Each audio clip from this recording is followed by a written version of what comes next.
Vamos a comenzar entonces con lo que es la última mesa de este congreso, exitoso congreso. Vamos a especialmente estar en esta mesa que se titula, como acaban de decir, El paisaje natural y cultural como espacio educativo dinámico. Me acompañan en la mesa tres representantes de estas ponencias que son todas muy interesantes, justamente una que es sobre la parte más artística, otra sobre el paisaje natural y también otro que es específicamente ya del paisaje urbano, así que son todas ellas muy interesantes.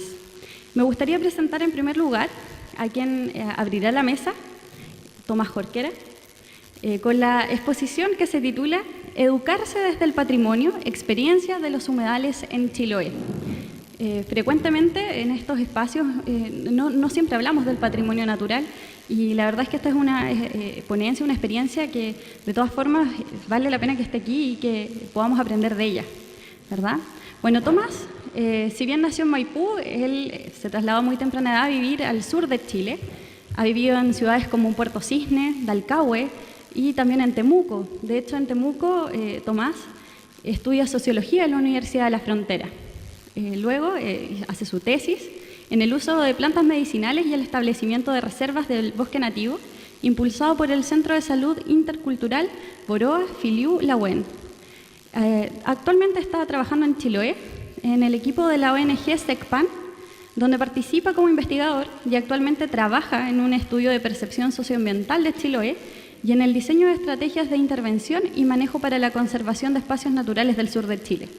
También como investigadora y coautora de esta ponencia está Daniela Barría. Sin embargo, ella físicamente no está en estos momentos, pero vale la pena mencionarla. Ella es profesora de Biología y Ciencias Naturales de la Universidad Austral de Chile y también se enmarca en este proyecto.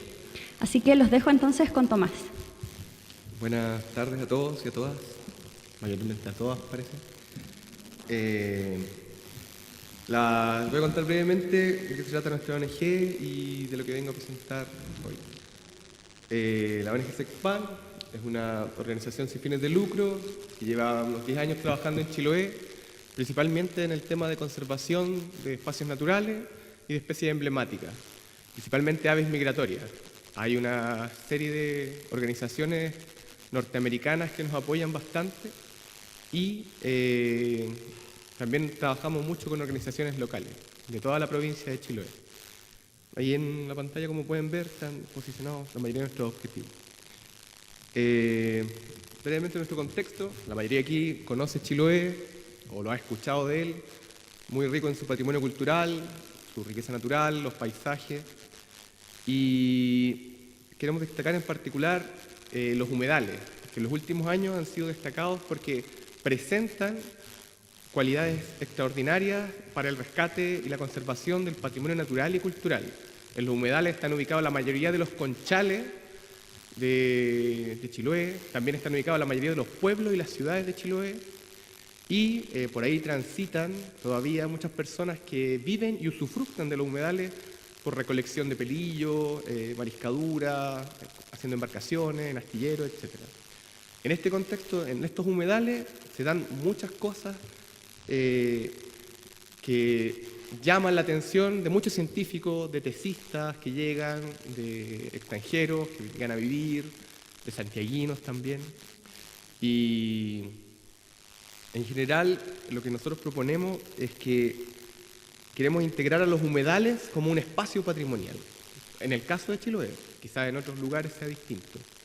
Pero ahora les voy a contar por qué creemos que estos humedales tienen un motivo más que suficiente. Tienen lo que le llamaba la diversidad biológica y las características especiales de Chiloé en cuanto a los valores culturales y los históricos. La pregunta es si pueden estos espacios naturales contribuir a fomentar los aprendizajes significativos para la concientización del patrimonio natural. O sea, ¿cómo podrían estos espacios por sí mismos tener la potencia de un museo, digámoslo así? Esa es nuestra interrogante. Nosotros creemos que se puede, a través de la educación ambiental, y desde la resignificación de lo que significa patrimonio. Eso implica los aspectos biológicos, tomar en cuenta los aspectos culturales, sociales y los valores. En el fondo, educar con un sentido, pero con un sentido intencional, que ponga en valor lo que somos, lo que fuimos, pero también lo que estamos siendo y lo que vamos a hacer. Esto tiene que ver mucho con las conductas de nuestra civilización, entre comillas, por cómo nos comportamos en los espacios naturales y la relación que tenemos con la naturaleza.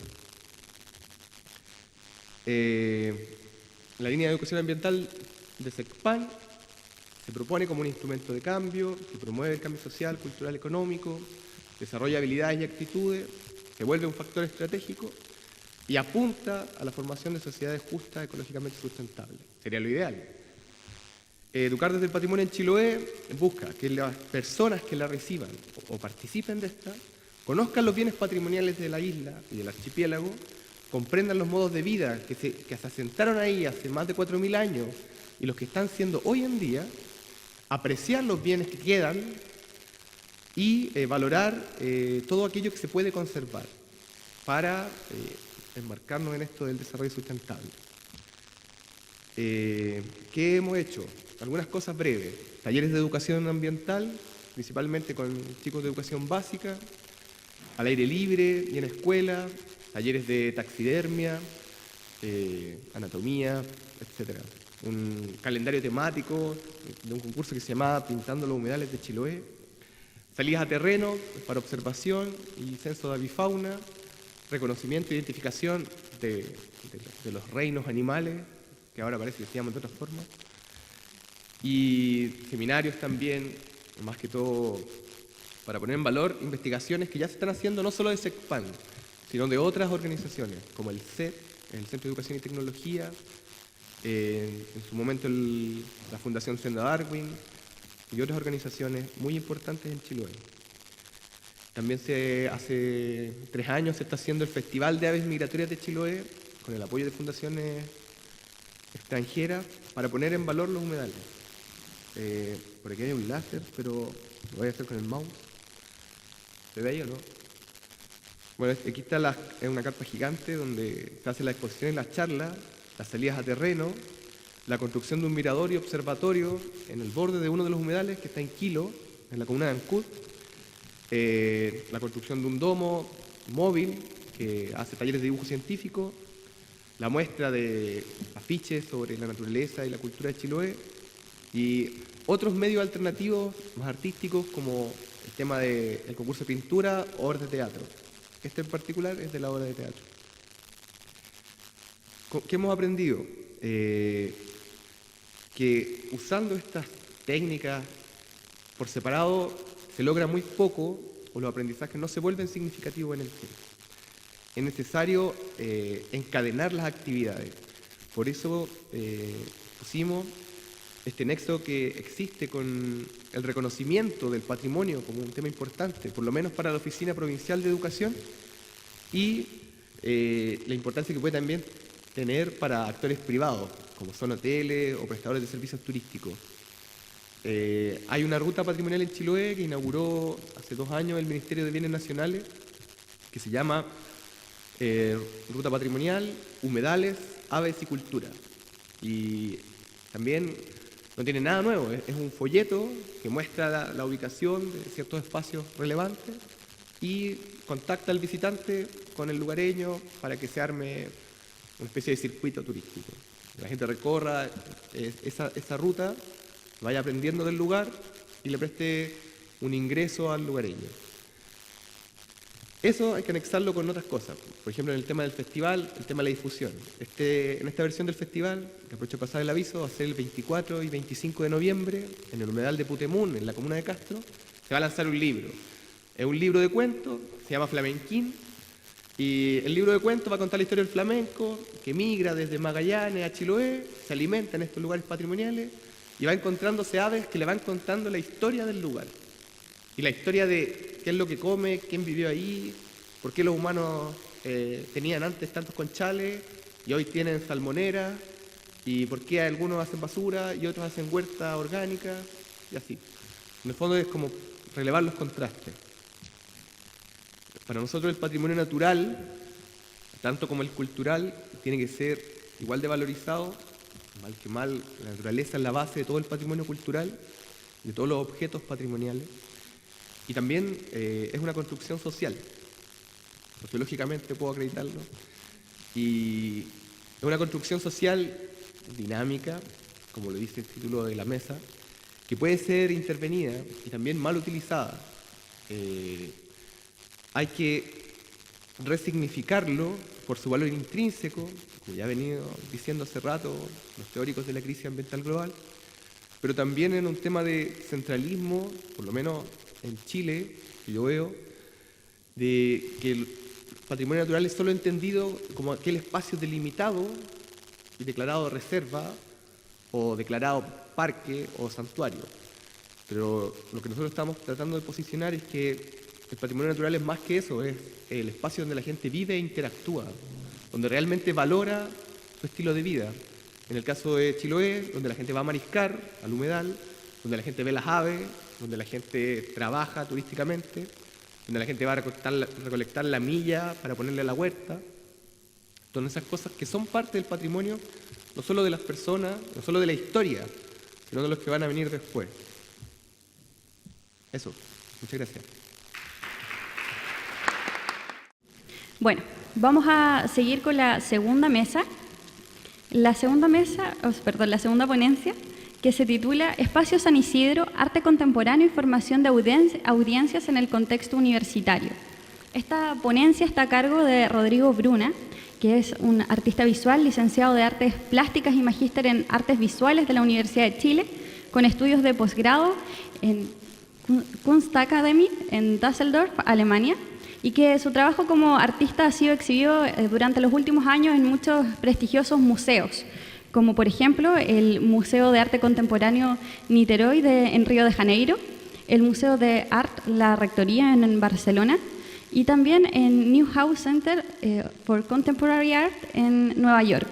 Actualmente es académico de la Escuela de Educación Artística y coordinador del postítulo de Educación Artística con mención en Artes Visuales de la Universidad Católica Silva Enríquez.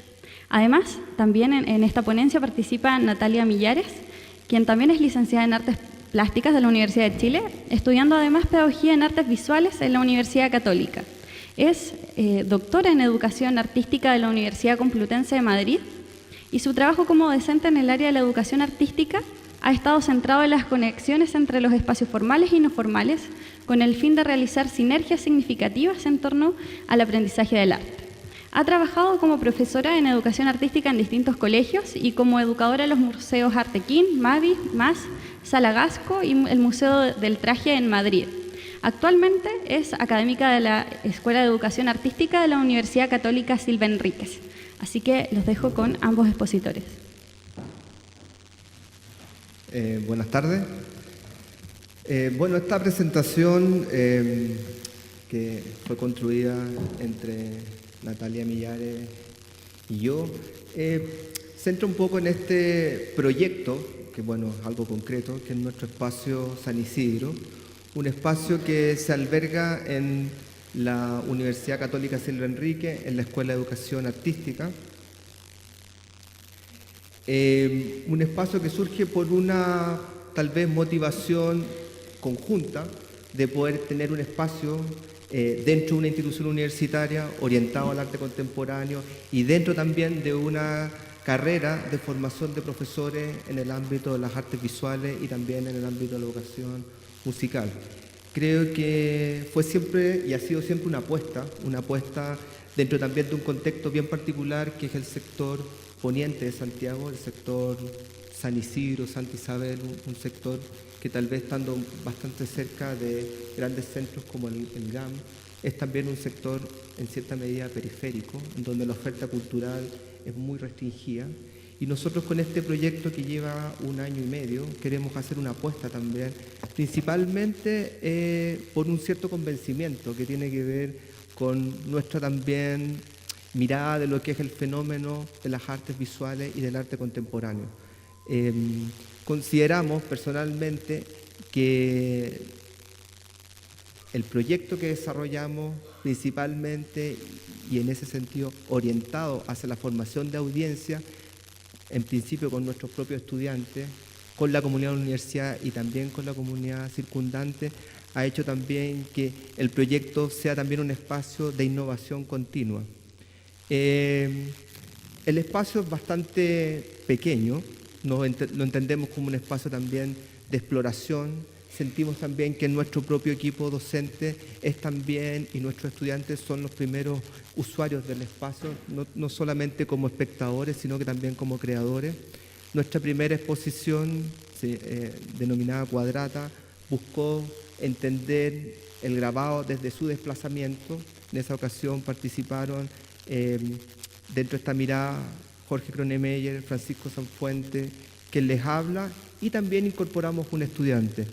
¿Qué es lo interesante de esto? Que uno podría pensar que es un espacio como muchos de los que existen.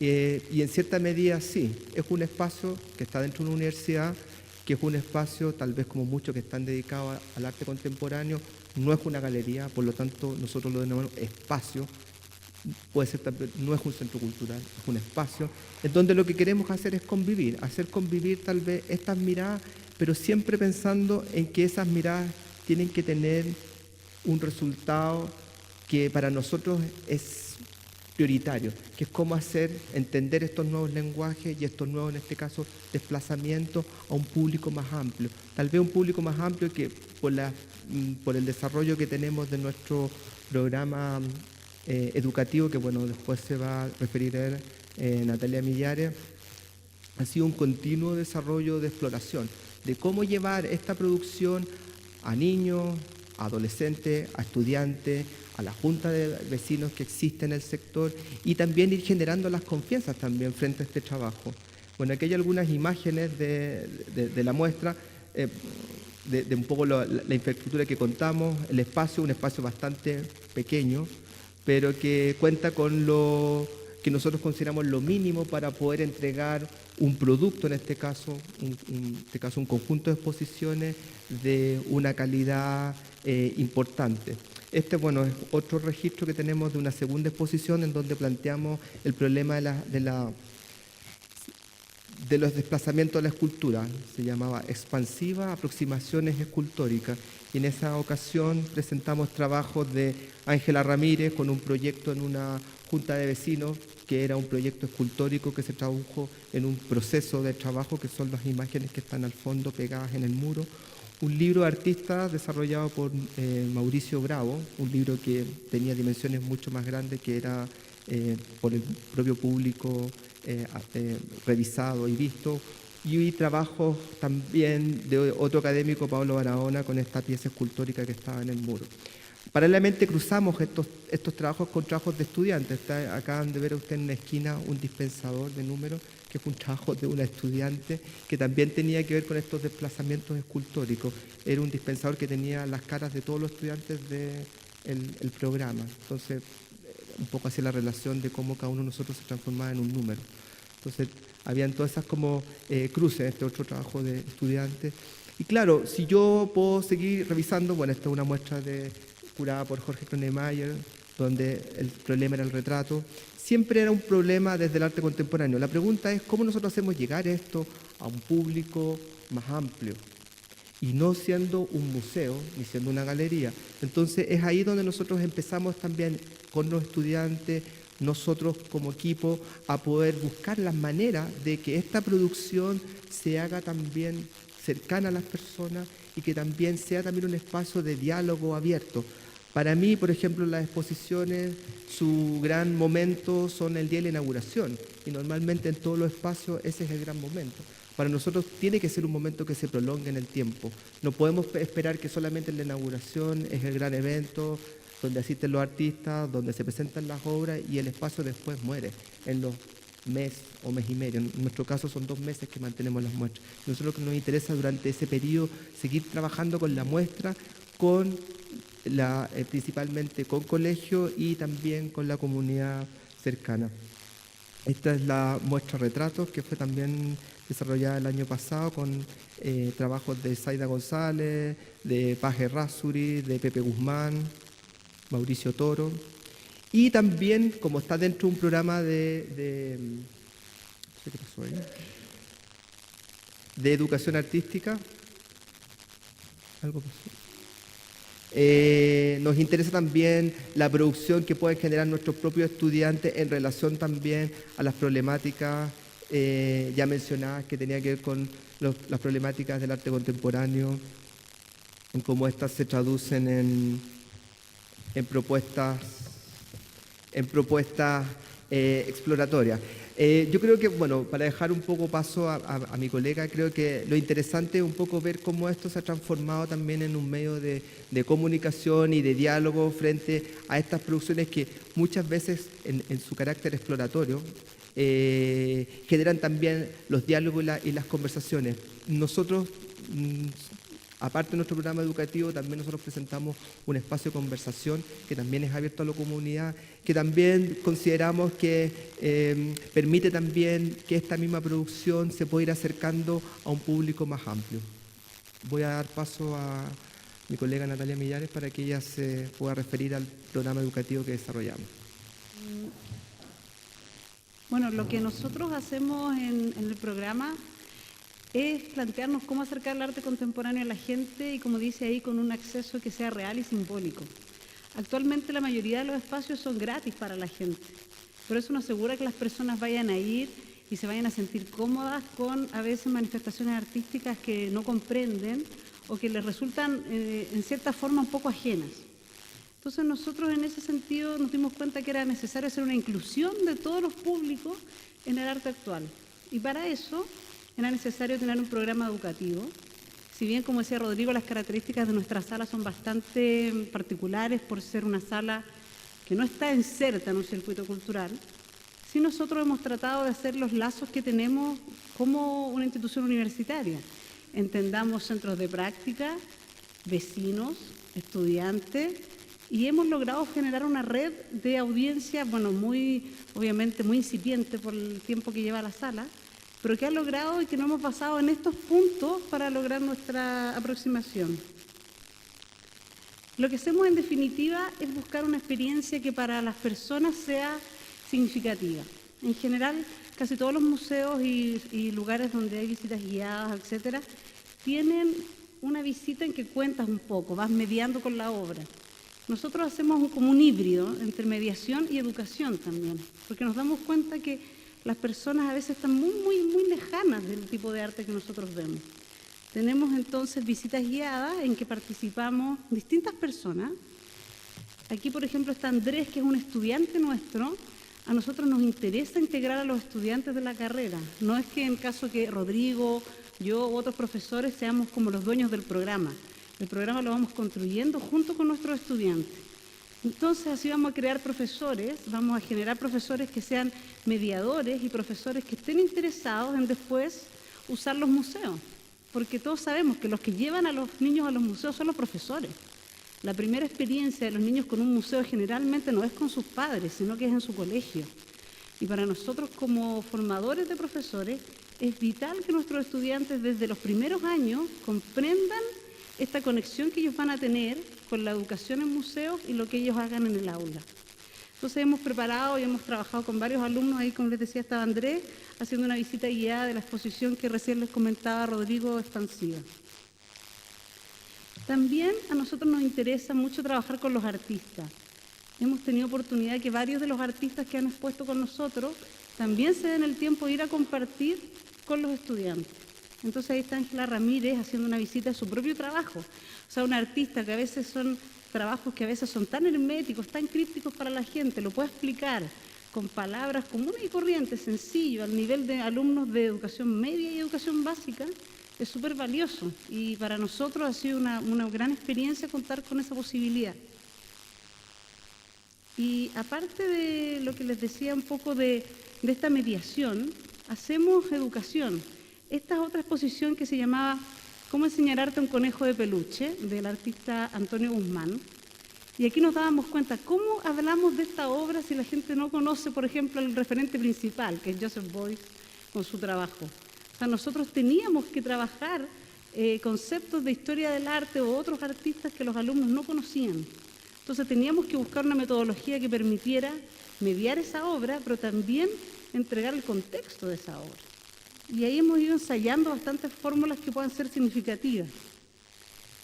Aparte de eso, tratamos que haya un diálogo con los alumnos, conversar con ellos, conversar desde lo que ellos ven en torno a estas obras, trabajar en torno a los museos que ellos conocen, el capital cultural que ellos tienen.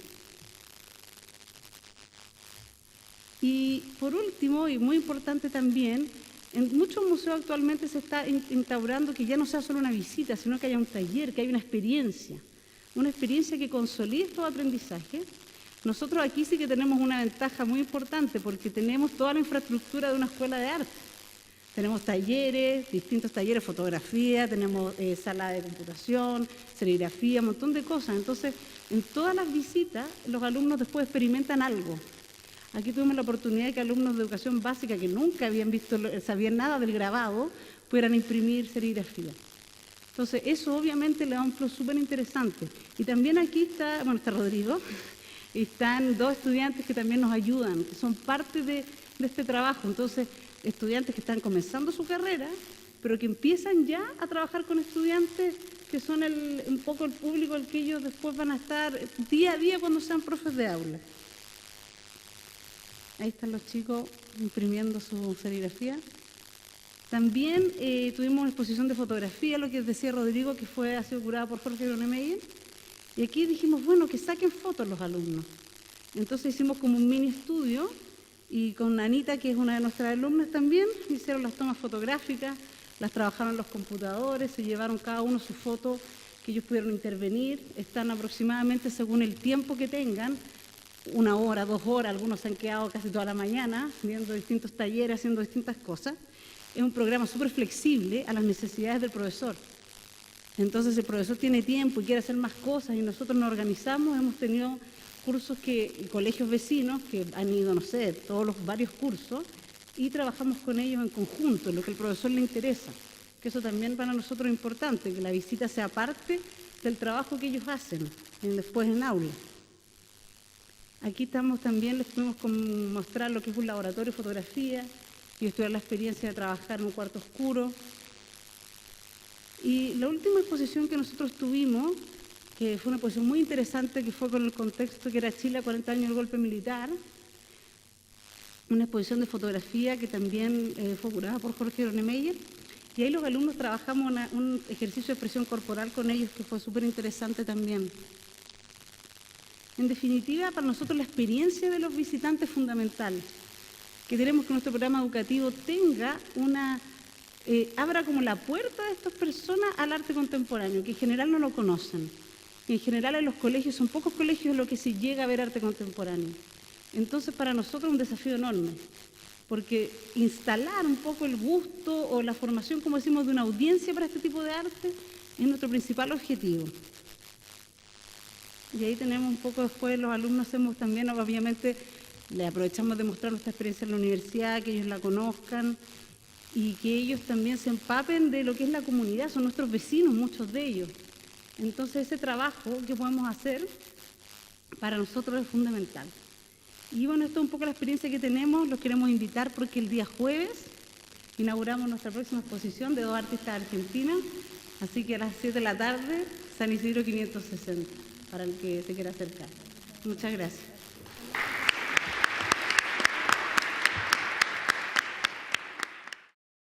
Y vamos a pasar a la última ponencia de esta mesa, que se titula Bicipaseos Patrimoniales, difusión y apropiación ciudadana del patrimonio cultural en Santiago. Están a cargo de exponer esta iniciativa Nicolás Aguayo, quien es licenciado en Historia de la Universidad de Chile con postítulo en Gestión Cultural de la misma casa de estudios. Su tesis, Vivir y soñar en un pueblo prestado, el volcán, la cultura de un enclave en un ex campamento minero, refleja su gran aprecio por el Cajón del Maipo, localidad del cual proviene. Durante sus años de trabajo se ha desempeñado investigando distintos temas ligados al patrimonio cultural y la historia urbana. También ha realizado múltiples proyectos e iniciativas que vinculan el patrimonio cultural con el fomento de la participación ciudadana, la asociatividad y el desarrollo local. Otras áreas en las que trabaja son la docencia, la educación patrimonial y el turismo cultural. Actualmente se desempeña como investigador histórico y guía patrimonial en Cultura Mapocho, Centro Cultural Bicipaseos Patrimoniales y Fundación Sendero de Chile. Acompañan también esta ponencia Claudia Arellano, quien es geógrafa, diplomada en Políticas Públicas de la Universidad de Chile, diplomada en Planificación y Gestión Urbana Integrada de la Universidad Católica.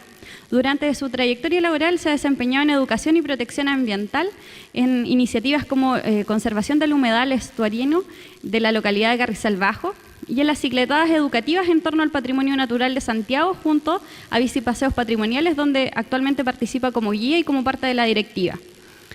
También destaca en investigación, como por ejemplo en su paso por Ciudad Viva en el 2003, donde colaboró con el proyecto GEF sobre transporte urbano sustentable y su reciente investigación y publicación sobre geografía de las oportunidades en el Gran Santiago, junto a la Universidad Diego Portales. Los dejo entonces con estos expositores. Muy buenas tardes. Muchas gracias por la presentación, Fernanda. Me sorprendí. En honor al Cajón del Maipo, localidad que falta mucho por trabajar el tema de patrimonio cultural, aunque aquí está don Alejandro que trabaja con la unidad de patrimonio de la salud ahí del Cajón del Maipo. Primero que todo, antes de hablar de bici paseos patrimoniales, yo quería preguntarle abiertamente si alguno de ustedes ha tenido la dicha de pedalear con nosotros por Santiago. Que levante la mano, a ver. Somos muy poquitos, lo que se agradece porque este es un espacio de difusión, entonces podemos hablar y comprometerlos, ya no tienen excusas para poder participar con nuestra iniciativa. Vamos a partir con una cita de David Henao, que es: un museo más que un edificio es el lugar de la experiencia sensible. Ese lugar puede ser creado en la esquina, en la vereda, en los caminos, en las fábricas, en las huertas. Un museo debe reflexionar sobre el mayor patrimonio que existe en los territorios, las personas. ¿Por qué partimos con esta cita? Tratando de ponernos a tono con el seminario, porque nuestra experiencia, y lo vamos a ir viendo, se trata de una experiencia que analizamos y recorremos a la ciudad como un museo a cielo abierto y van a poder darse cuenta que punto central de toda nuestra actividad son las personas que asisten y que participan activamente en nuestro colectivo. ¿Cómo nace Bici Paseos Patrimoniales? Nosotros actualmente somos un centro cultural de la comuna de Santiago, una organización funcional. Nos constituimos formalmente a principios del 2013, pero nuestro origen es un año antes, en enero del 2012, cuando un grupo de amigos, que es sumamente importante para organizar este colectivo, un grupo de amigos nos juntamos y teníamos una serie de intereses en común. En primer lugar, somos amantes de la ciudad. Nos gusta recorrer Santiago, conocerlo, visitar diferentes rincones. Nos hemos dado cuenta que gran parte de la población de Santiago tiene como un cierto rechazo con su ciudad y creemos que en gran medida, bueno, Santiago tampoco es un paradigma de una ciudad muy amable, tenemos una serie de problemáticas, pero el desconocimiento y la poca valoración de Santiago es algo que nosotros notamos, evidenciamos, pero en particular nos juntamos un grupo de amigos que nos gusta conocer, recorrer los rincones de nuestra ciudad, los espacios por lo general olvidados, y nos gusta hacerlo de una manera diferente, a otra velocidad, que es sobre una bicicleta. La mayoría, o todos, estrictamente todos los que participamos en este colectivo somos ciclistas, donde utilizamos a la bicicleta no solamente como un acto recreativo o para tener piernas tonificadas, sino como un medio de transporte a diario.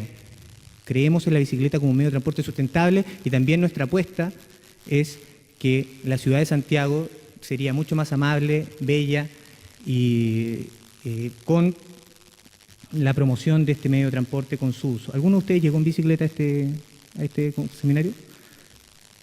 Algo dice este indicador de 2 manos alzadas. Nuestro equipo es multidisciplinario. Hemos logrado formar un colectivo que, la gracia del equipo, que somos todos amigos, lo pasamos bastante bien, sumamente importante para una organización cultural, no solamente dedicarse a trabajar, sino también a disfrutar. Ahí tenemos las diferentes profesiones vinculadas mayoritariamente a las ciencias sociales. Como les comentaba, todos somos ciclistas, pero también voluntarios. De ahí que nuestro accionar es motivado por profundas convicciones y compromisos, lo que ha generado que hagamos bastantes cosas y funcionemos relativamente bien. Bueno, nuestra misión es difundir el patrimonio cultural, en este caso de la región metropolitana, mediante actividades que involucren el uso de la bicicleta. Es promover la apropiación ciudadana, una apropiación colectiva del patrimonio cultural, en este caso a través de 3 líneas estratégicas que lo que hoy día vamos a ver y vamos a desarrollar con profundidad son las cicletadas patrimoniales que estamos haciendo, pero también queremos posicionarnos en el tema de la investigación, tanto del patrimonio cultural, pero un área también que encontramos sumamente importante que es la movilidad urbana. Recién vimos que solamente 2 personas llegan acá en bicicleta. ¿Quién habrá llegado en transporte público? ¿Quién habrá llegado en su auto solo, sin compartirlo, etcétera? Nos interesa también abordar ese tipo de temáticas y servicios especiales. Estamos en toda una instancia de generar recursos para hacer más sustentable a la orgánica, que es parte de la visión, posicionarnos como un referente cultural de cómo promocionar de una manera colectiva y masiva la puesta en valor del patrimonio en nuestro país. Les vamos a contar sobre nuestras cicletadas patrimoniales. Nosotros 1 o 2 domingos al mes hacemos en la mañana, a las 10 de la mañana, 11 de la mañana, temprano, salimos a pedalear, convocamos de una manera abierta y gratuita a cualquier interesado y salimos a pedalear por alguna temática patrimonial, algún escenario urbano de Santiago, de la región en sí. Son todos los recorridos que hemos hecho son diferentes. Si calculamos desde enero del año pasado llevamos más de 20 cicletadas realizadas, cada una con una lectura distinta de nuestra ciudad. Ponemos la importancia de las redes sociales porque hemos trabajado mucho con el tema de Facebook, con nuestro sitio web, ya vamos a cumplir, estamos cerca de los 11.000 seguidores, que para nosotros es un logro muy importante, y en nuestras cicletadas, que las convocamos por estos medios, por estas redes, están llegando aproximadamente entre 300 y 400 personas. Y si calculamos, lo multiplicamos, ya tenemos a más de 100.000 personas que hemos sacado un domingo en la mañana a la calle a hacer una actividad dinámica, lúdica, como es pedalear en torno al patrimonio. El ensayo y error crea el molde. Les cuento, en un principio hacíamos una cicletada donde visitábamos una temática en particular, visitamos 10 hitos, 10 espacios de esa temática en el transcurso de 3 horas y en 8 kilómetros de extensión. Saturábamos a la gente de información. 10 hitos, nos pasábamos 3 horas y media. Fuimos aprendiendo en el camino que la experiencia de recorrer el patrimonio tenía que equilibrarse, no tanto el relato, porque es un guiado in situ. Nosotros hablamos de un espacio, en este caso, si hablamos sobre el próximo bicipaseo patrimonial que vamos a hacer, que en torno a espacios educativos de Santiago, si hablamos del Museo de la Educación, hacemos un relato por un guía especializado. Y ahora claramente nos dimos cuenta que tenemos que equilibrar, tenemos que extender el tema del kilometraje entre 15 a 20 kilómetros, 3 horas y no más de 6 hitos por ruta. Para que tengan en cuenta cuando se sumen a la próxima cicletada, van a pedalear 15 a 20 kilómetros, no es mucho. Tenemos una asociatividad con diversas orgánicas pedaleras que nos ayudan al tema de asistencia en ruta, problemas mecánicos. Solicitamos permiso a la Intendencia, aunque no tenemos que pedirle permiso a nadie por transitar en nuestras calles, pero le pedimos porque solicitamos específicamente resguardo policial de carabineros, así nuestras cicletadas se hacen ininterrumpidas, nos van cortando las calles y la gente se siente mucho más segura y tenemos un público mucho más familiar, de lo que nos va a hablar más adelante Claudia. Y además hemos trabajado con diversas orgánicas, museos, orgánicas ciudadanas, nos falta, está pendiente ir a Los Espejos, lo tenemos... hay algo, pero ya nuestro público cada día pedalea más, vamos a llegar a patrimonios más periféricos. Todo esto de una manera autogestionada. Nos conseguimos bicicletas también, ahí hay una fotografía de bicicleta verde con su responsabilidad social empresarial. La empresa de turismo nos presta bicicleta, entonces ya no hay excusa. Si usted, señorita, no tiene bicicleta, puede conseguírsela con la bicicleta verde, se la prestan y puede participar en esta actividad. Estas son las distintas caras de la ciudad, pusimos como 12 ejemplos, pero que son algunas, por ejemplo, CITES de Santiago, CITES y pasajes de nuestra ciudad, recorrerlo, esta que nos remonta a la historia de principios del siglo XX, una historia más de la densificación urbana, la cuestión social, el tema de la migración campo-ciudad. Santiago de Reyes, la monarquía criolla, teníamos que enganchar a nuestro público, hacer cosas atractivas, ir a ver a la reina de los porotos, al rey de las bicicletas, al rey de los completos, un éxito total. Oficios también. Santiago Cinema, los antiguos cines de Santiago, uno recorre y están los teatros abandonados, casi todos los barrios de Santiago tenían en su plaza un cine y son bodegas, son supermercados, cualquier cosa menos un teatro. Podríamos hablar Santiago en ruinas, la obsolescencia de nuestro edificio. Es cosa de ir al Palacio Pereira, ver los palacios que le queda un poco grande, pero Palacio Pereira, o ir al Elefante Blanco, Pedro Aguirre Cerda, que fuimos esa vez, y ver cómo el olvido también es parte de nuestra ciudad. Poblaciones obreras, el Día del Patrimonio, mientras todos hacían fila para entrar a los grandes edificios, nosotros dijimos, no, hagamos algo diferente, démosle vuelta a esto, vamos a visitar a las poblaciones obreras de Santiago. Y recorrimos, fue un exitazo, llegó como 500 personas, una locura, pero fuimos al barrio Ferroviario, al barrio Huemul, a visitar a los primeros conjuntos habitacionales planificados para los sectores más populares de nuestra ciudad. Trabajamos con otras colonias, por ejemplo, Secretaría de Integración Uruguaya, que fue espectacular, con candombe incluido, y no les cuento después el asado que nos sacó la comunidad para el equipo. Uf, tremendo. Eso del voluntario también a veces se paga con la amistad. Septiembre, no podíamos dejar de lado esta fecha, 40 años del golpe, pero más que visitamos espacios de detención, espacios de memoria de nuestra ciudad, pero más que la narración sobre esos espacios, lo que nosotros queríamos generar era que en el transcurso, fuimos hasta Villa Grimaldi, y ya estamos pedaleando cada día más, fuimos hasta, en el transcurso de la cicletada, ir reflexionando cada uno sobre cuál es la relación con los espacios de memoria, si los obviamos, si los conocíamos, qué nos generan, dolor, tristeza, añoranza. Eso se fue compartiendo y se generó un escenario sumamente bonito y emotivo para esa fecha, 1 de septiembre que lo realizamos.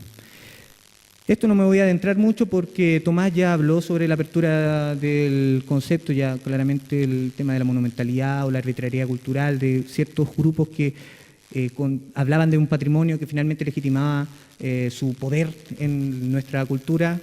Está claramente ya el proceso de patrimonialización se ha superado como un tema de una construcción social, y de ahí que creemos la necesidad de generar espacios de apropiación colectiva, de puesta en valor ciudadana, y de ahí es una de las misiones de Bici Paseos Patrimoniales. La capacidad de representar simbólicamente una identidad, Llorens Prat.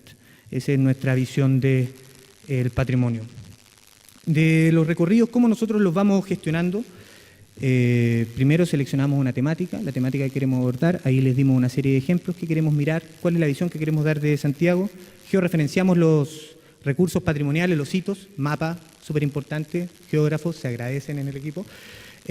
Diseño de la ruta y guión, algo que nos hablaba ayer el expositor del Principio Santa Cana, la importancia de generar un guión. Nosotros elaboramos un guión, todo tiene que estar relacionado, voy a profundizar en esto en la siguiente diapositiva.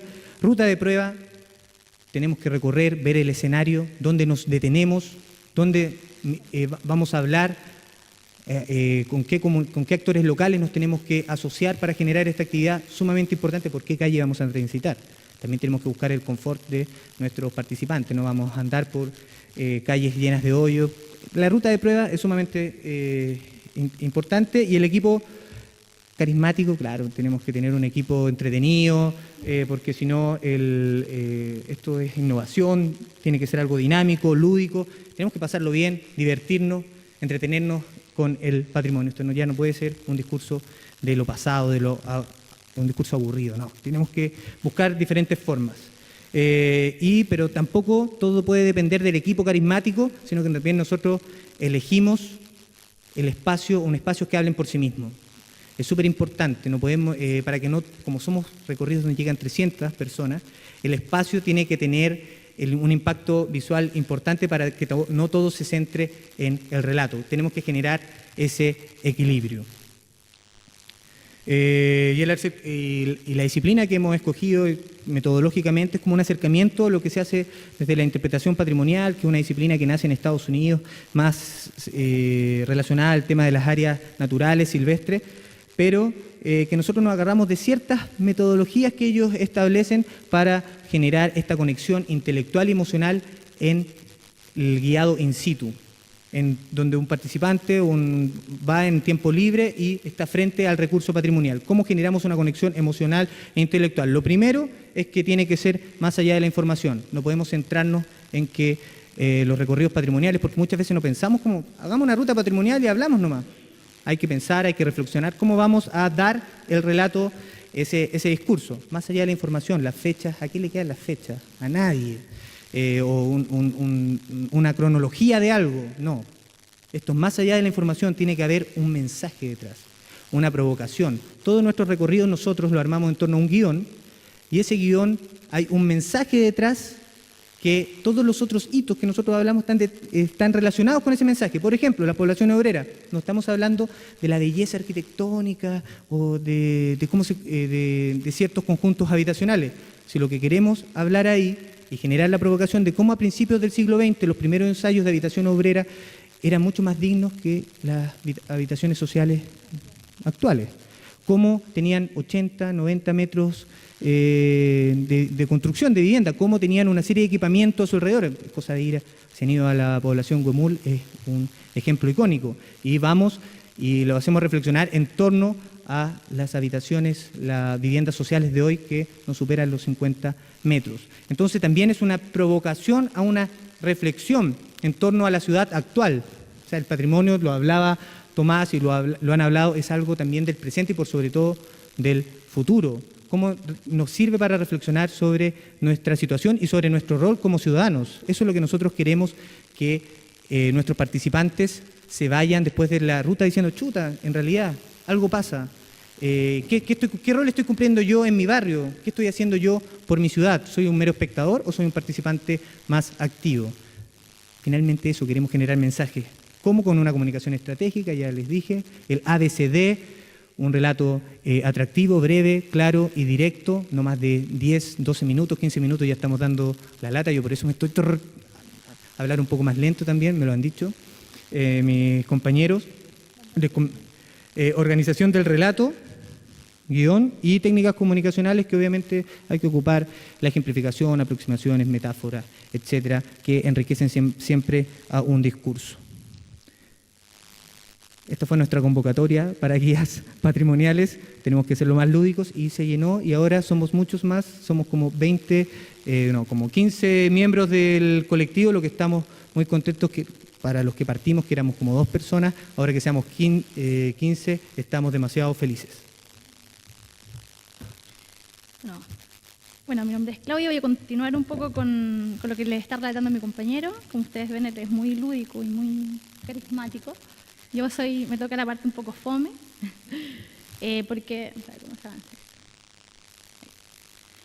Bueno, yo les voy a hablar un poco de cuáles han sido los impactos que nosotros, para saber cómo lo estábamos haciendo, medimos el año pasado, hicimos una encuesta de satisfacción usuaria, con una muestra de 200 participantes dentro de los 500, 400 que tenemos en promedio, y para saber cómo estábamos, básicamente, descubrimos algunas cosas. Bueno, antes mencionarle en esta diapositiva, por ejemplo, esa es una de las iniciativas que hicimos un recorrido en torno al patrimonio natural de Santiago. Fuimos a la población de Club Hípico y ahí está Rodrigo, por ejemplo, él es uno de los habitantes de la calle Club Hípico.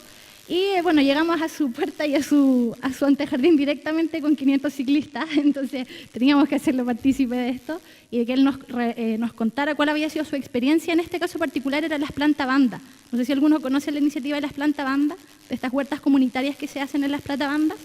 Bueno, en la calle Club Hípico hay varias de ellas y nosotros nos contactamos en este caso con los organizadores, con los fundadores de Plantabanda, que es un poco lo que queremos hacer dentro de esta integración cultural. Es decir, no solamente nosotros damos el relato de lo que estamos visitando, sino que también invitamos a las organizaciones y a los residentes de los lugares que visitamos para que ellos nos cuenten como usuarios de las iniciativas que estamos mostrando. En este caso, claro, Rodrigo Siemabel nos relataba cómo a través de la iniciativa particular de estas huertas comunitarias había logrado conocer a sus vecinos, qué es lo que le había motivado a él. Entonces, a veces nosotros, si bien hacemos, como bien decía Nicolás, es un rol más de difusión, ¿ya? Y generamos entonces este vínculo con organizaciones y con los mismos vecinos de los sectores que visitamos. Bueno, ¿cómo supiste de Bicipaseos? ¿Por qué medio? Como ustedes pueden ver, más del 50%, si sumamos, ¿cierto?, entre Facebook, Twitter y sitios web, lo hace mediante redes sociales, lo cual es muy importante porque la manera de llegar actualmente a los eventos es, primero uno se informa y dependiendo de la cantidad de información que entregamos, por ejemplo, cuál es la extensión del recorrido, cuál va a ser la dificultad, qué lugares vamos a visitar y ponemos directamente el mapa de la ruta, la gente decide si quiere ir o no, dependiendo de la temática. Y lo cual nos ha generado fidelización, porque que yo no vaya al bicipaseo de este domingo no impide que no vaya a los siguientes, siempre y cuando esté informado. Y por otra parte, bueno, también sabemos de harto el boca en boca. Afortunadamente, el que va siempre, generalmente se va con una buena expectativa y recomienda a otros amigos, empieza a invitar a los vecinos y entonces se empiezan a formar cierta también integración social entre ciclistas.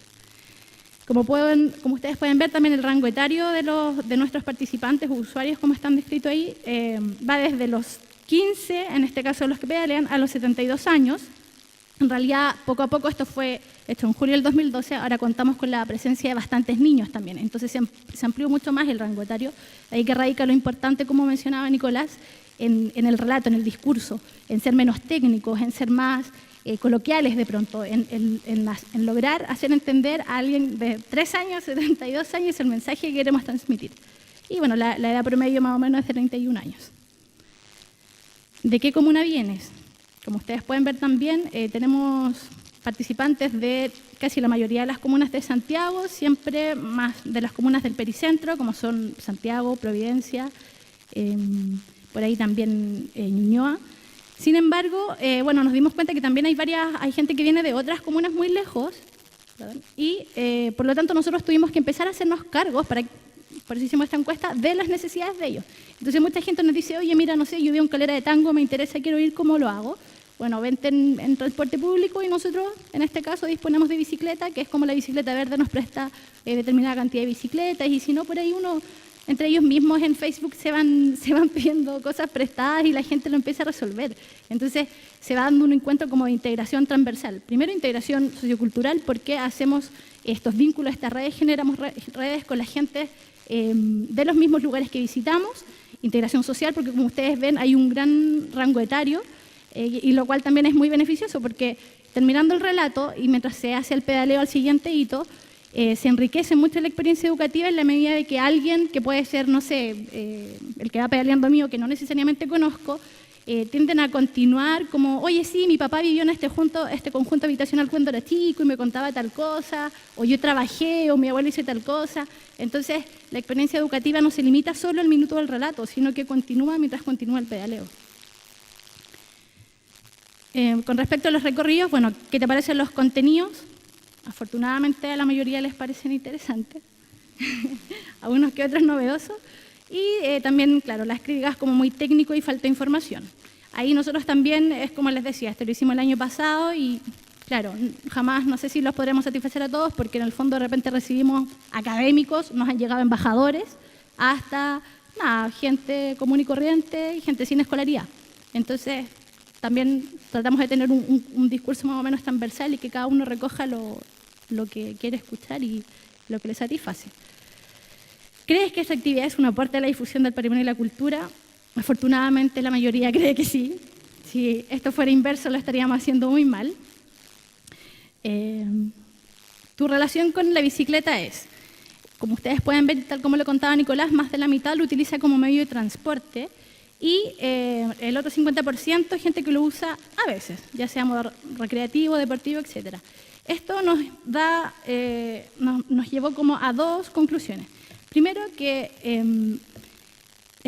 a partir de este 50% que usa la bicicleta a veces, estábamos generando cierta integración modal también. Es decir, esas personas que a veces usan la bicicleta o la usan, en este caso, para ir al bicipaseo un domingo en la mañana, quiere decir que durante el resto del mes o es automovilista, o es peatón, o ocupa el medio de transporte.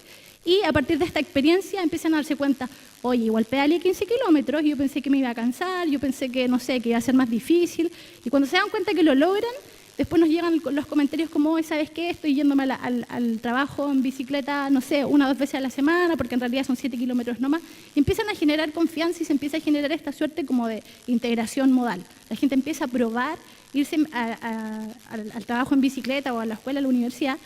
Y bueno, también nosotros nos hemos hecho cargo de este público y en los bicipaseos entonces tuvimos que comenzar a dar como instrucciones y hacer difusión de campañas como de educación vial, como en qué pistas debes tomar, cuáles son los elementos de seguridad, qué hacer en caso de, etcétera, etcétera. Y sin embargo, tal como lo mencionábamos también, es una de las aristas a las que queremos llegar. Ojalá también ahora empezar a propósito de educación, aprovechar esta plataforma que tenemos y este espacio de difusión para educarnos vialmente.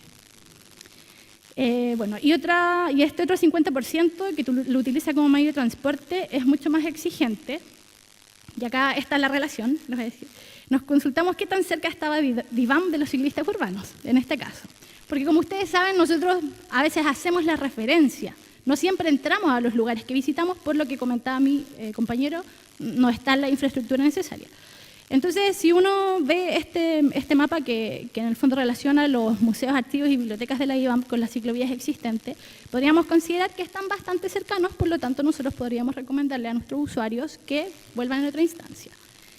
Sin embargo, como el 50% es alguien que utiliza la bicicleta todos los días como medio de transporte, al igual que un automovilista, hay un detalle muy grande, y es que cuando llegamos a los museos no hay estacionamiento.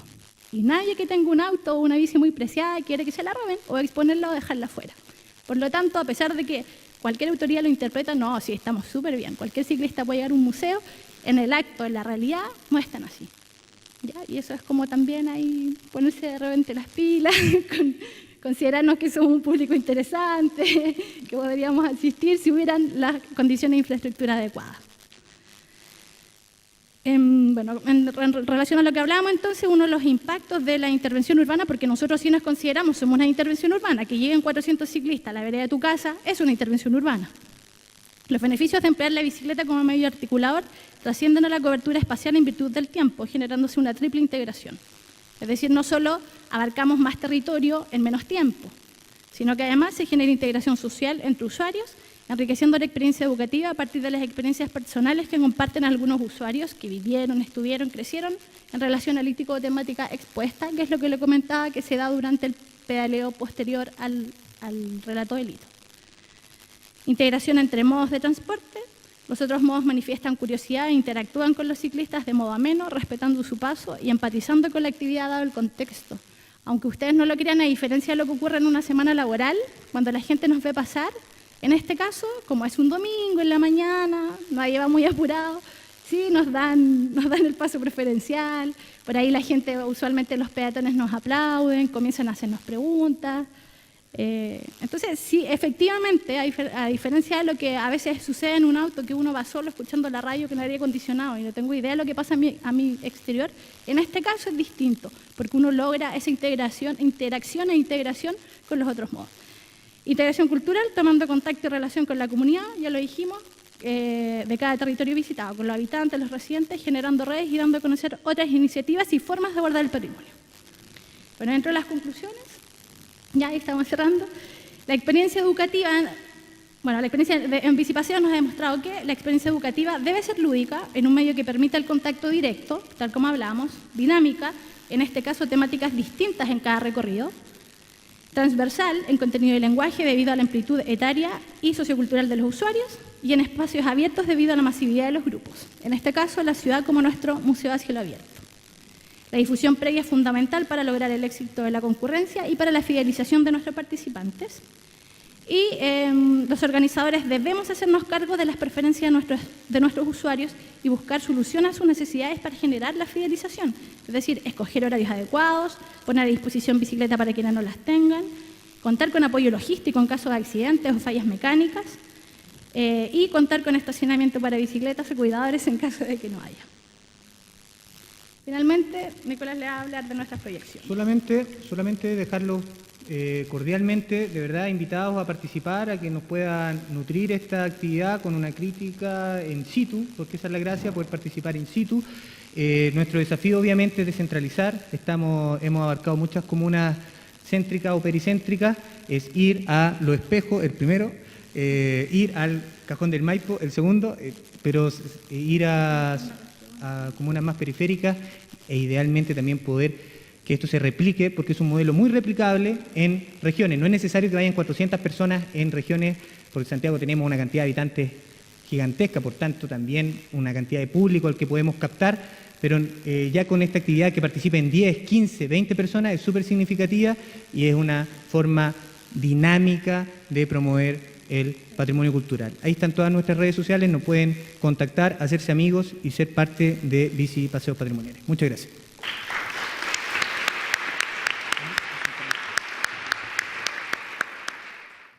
Bueno, recordando nada más los temas que vimos en la mesa, vimos primero a Tomás, ¿verdad?, que nos hablaba de lo importante que es el desarrollo sustentable a través de talleres de educación ambiental, muchas veces desarrollando también seminarios sobre conservación de humedales, festival de aves migratorias.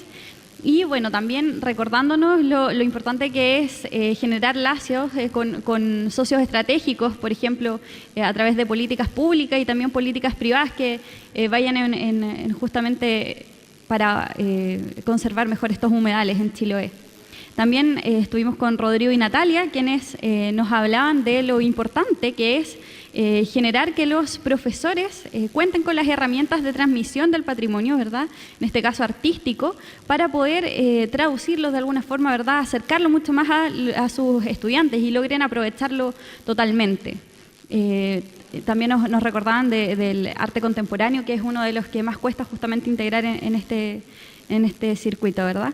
Y por último, con Nicolás y Claudia estuvimos viendo algunos hitos de apropiación ciudadana al patrimonio cultural, ¿verdad?, a través de la bicicleta, a través de las calles de Santiago, donde además ellos se encargan de fomentar el pensamiento crítico sobre nuestra ciudad y sus dinámicas en sí. Bueno, me han llegado aquí algunas preguntas. Hay una, la verdad es que es interesante, pero es para los organizadores del Congreso, así que la voy a dejar planteada, ¿verdad?, para que ahí algún organizador del Congreso pueda darnos su respuesta y luego sigue con el resto de la mesa. Dice: finalizando el evento, tengo curiosidad en saber a qué apunta el círculo, el triángulo y el cuadrado. ¿Cómo se explican las conexiones de estas tres figuras geométricas con las microfotos que aparecen en la portada de la programación del Quinto Congreso? ¿Cuál es el sentido de este diseño? Bueno, ahí se los dejo para los organizadores si es que hay alguna respuesta, ¿verdad? Algo, claro, aquí ya salen algunas teorías, ¿verdad? Bueno, tengo acá para bicis paseos del sector sur de Puente Alto, dice: tengo en mente una nueva ruta patrimonial como proyecto, pero la ruta es un poco no transitable, sin pavimentación, con lugares y paisajes. Si les interesa, por favor, llámenme. Así que aquí la vamos a entregar también. Pero sería interesante saber cómo se podría abordar, ¿verdad?, con lugares que tienen un acceso un poco más difícil. También para bicipaseos, ¿es posible realizar una ruta del arte urbano, es decir, murales, grafitis y otras expresiones? Cielo abierto en San Miguel me recuerda eso, ¿verdad? Y bueno, tenemos también otra pregunta que dice: respecto de la exposición fotográfica Chile a 40 años del golpe militar, ¿cómo realizaron el taller? Si se podría ejemplificar, por favor, y gracias. Así que no sé cómo quisieran comenzar a responder. ¿Sí? ¿Hay que apretarlo? ¿Sí? Bueno, parten los de bicipaseos. La ruta del arte urbano, ya no recuerdo, debe haber sido noviembre del año pasado, hicimos un recorrido en torno a algunos espacios. Por ejemplo, fuimos a visitar el Museo Cielo Abierto de San Miguel, que lo conocen, me imagino, la mayoría, si no, es un espacio ineludible de nuestra ciudad. Pero quedamos cortos. Imagínense que llevamos 20 rutas sin repetir. Solamente hicimos en diciembre del año pasado una encuesta pública a nuestros seguidores cuál querían repetir del 2012. Hicimos un CITES 2, que dijimos, no, para ahorrarnos trabajo, para descansar en diciembre, repitamos una ruta y finalmente hicimos una ruta completamente nueva en torno a CITES que no habíamos visitado en el primer momento. Entonces tenemos tantas temáticas, la ciudad tiene tantas lecturas que claramente que el arte urbano, el tema del graffiti, que abunda en nuestra ciudad, en los barrios de nuestra ciudad, que también podría ser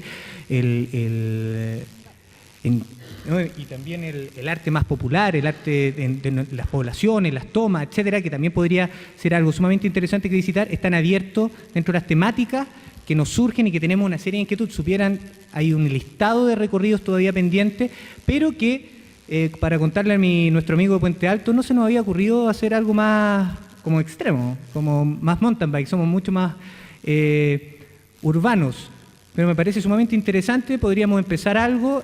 Puente Alto es una comuna muy rica en patrimonio y también muy abandonada, es cosa de mirar el monumento nacional que hay ahí en San Carlos con Conchitoro, que está en la ruina máxima de una antigua viña, una historia muy importante de los pocos inmuebles que tenemos de la colonia en nuestra ciudad. Creo que es una oportunidad, así que lo tenemos acá, pero esperamos que se acerque cuando termine la mesa y organicemos algo y todos los que están acá puedan participar de esa actividad. Muy bien, muchas gracias Nicolás por la respuesta. Natalia también nos va a responder a su pregunta, ¿verdad?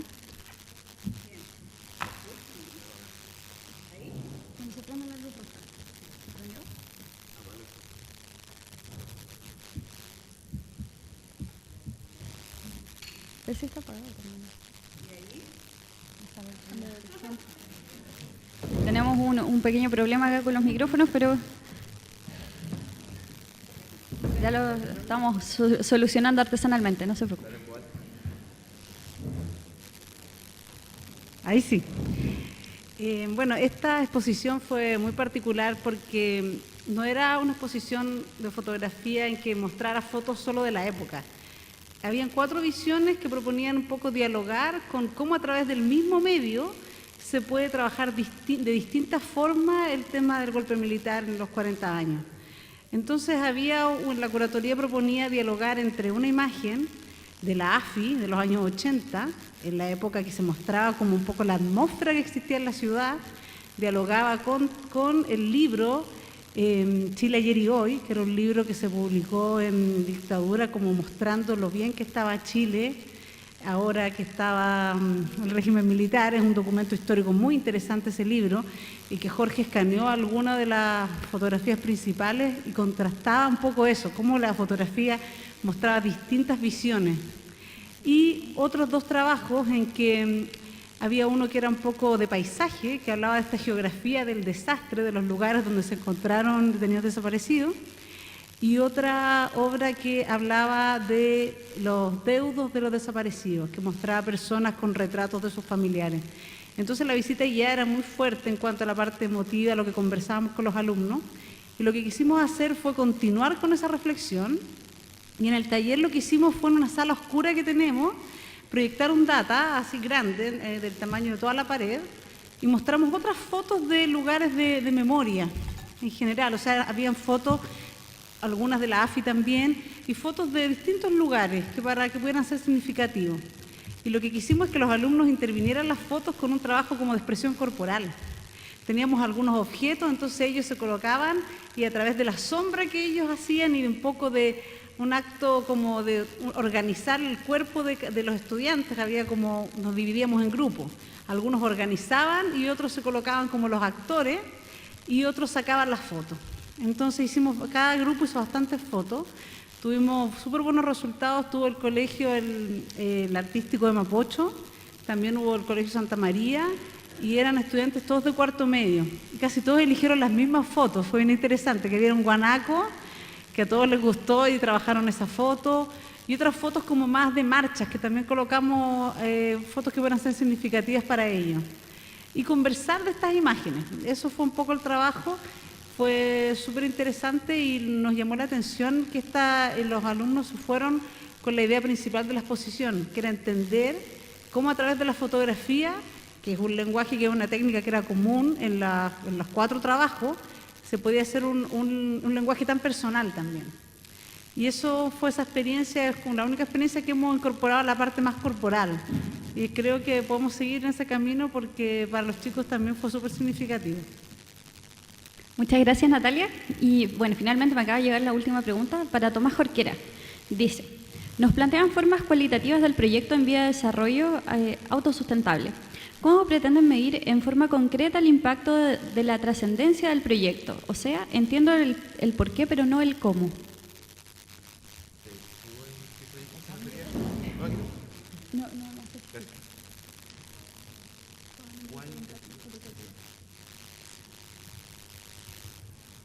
parecer busca algo más explicativo desde la metodología. Ya, bueno, en verdad no es un solo proyecto y quizás en eso me faltó precisar un poco. La ONG busca integrar todos los proyectos que hace para que ninguna actividad quede aislada. Por ejemplo, no sé, por una salida a terreno, que hay que ir a censar aves para tener, no sé, por el monitoreo de cisnes de cuello negro, porque los anillamos también. Vamos a las colonias, contamos los polluelos y todo. En esa misma salida se aprovecha de salir con los niños de una escuela para que ellos lleven la cuenta. Y después los niños en el colegio le pasan a sus compañeros de curso lo que aprendieron en la salida. Y ahí hay 3 proyectos juntos. Uno que es de monitoreo, uno que es de educación ambiental con el niño y otro que es de taller ambiental en la clase. Se agarran los 3 espacios en uno.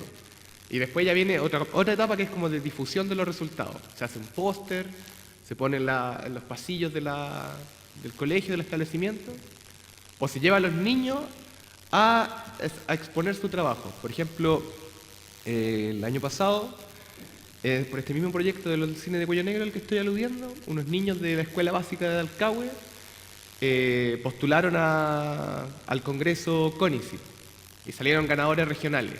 Y les tocó ir al nacional a exponer los resultados de CONICET, a exponer los resultados de su monitoreo de cine de cuello negro. Eso no es una actividad de la ONG, pero es una actividad que pone en valor el rescate del patrimonio natural de Chiloé, que es el objetivo transversal en el fondo. Y respecto a cómo podemos medir el impacto y la trascendencia de las actividades, yo lo intento traducir aquí, simplemente porque por cada vez que va haciendo más cosas SECPAN, se le va tomando en cuenta. Yo creo que es el mejor medidor de impacto. Cuando presentas una idea a un municipio, o cuando buscas apoyo en otro lugar, o tu currículum va acreditando que haces ciertas cosas como organización, tienes credibilidad para decir ciertas cosas. O sea, está este doble juego de que te vuelves responsable de todo lo que dices y lo que no dices, lo que se omite. En el caso de la ONG hemos medido el impacto así, las cosas van resultando bien, la gente cree, participa de los proyectos y por lo menos, no sé, hay otro proyecto paralelo para la conservación de humedales, pero que se trabaja en la cuenca, hacia arriba, en el predio, en el propietario privado, para cambiar sus prácticas productivas. Se le dice que ocupe fertilizantes orgánicos y no agroquímicos, o que en vez de tener monocultivo, tenga diversidad de cultivos, que tenga frutales y variedades de papa nativa, no solo un tipo de papa. Y así, cosas súper simples, que yo les enumero así muy lateralmente, pero que a largo plazo generan un cambio. Con reforestación de la cuenca también se asegura el caudal, etcétera, etcétera, etcétera. No hay, ¿cómo se dice esto geográficamente cuando los predios se empiezan a subdividir mucho?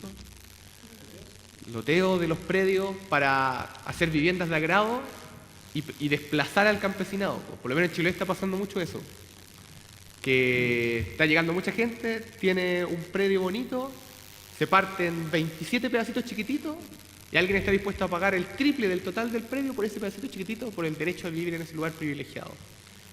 Chiloé tiene todas estas declaraciones de sitios IPAM, de sitios de importancia para el patrimonio agrícola mundial.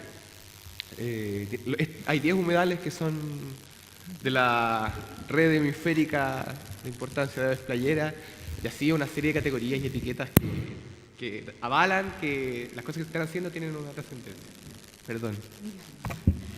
Bueno, muchas gracias, Tomás. Bueno, con la respuesta de Tomás estamos finalizando esta mesa. Le agradezco a los 5 expositores por tan excelentes iniciativas, ¿verdad? Por haberlas compartido y les pido un aplauso para todos ellos, por favor.